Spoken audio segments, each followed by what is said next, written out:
léegi am benn quoi bu doon wax ne dafa marié depuis 5 ans xaw ma mënul jël soxna si léegi man affaire boobu dafa ma daal tamit maa ngi am 24 ans marié naa depuis 3 ans mais boobu ba tey sama jëkkër mënul see tax man dara bon fu ñu dem ñu liggéey la wala affaire la duñ comprendre daal.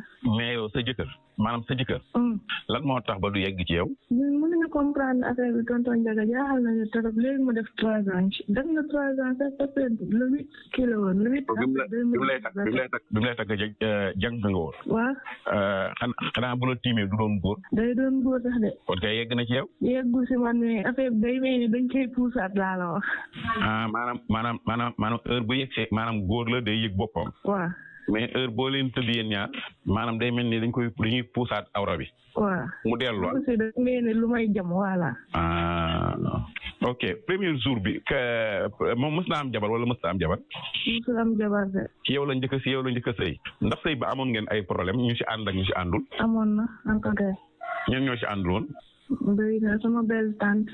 boo xam ne man sama benn tante. waaw boo xam ne man si moom laa nekkoon di jàng mais affaire bi ànd si bëri ay coow daal. ndax mën na see dégg ku la wax ni la sa jëkkër ji du menacé la daal ci wàllu sëy ak yooyu wala ñu menacé sa jëkkër. man de kenn mosuma si menacé moom. beneen bi sa jëkkër moo ngi faju. moo ngi faju non.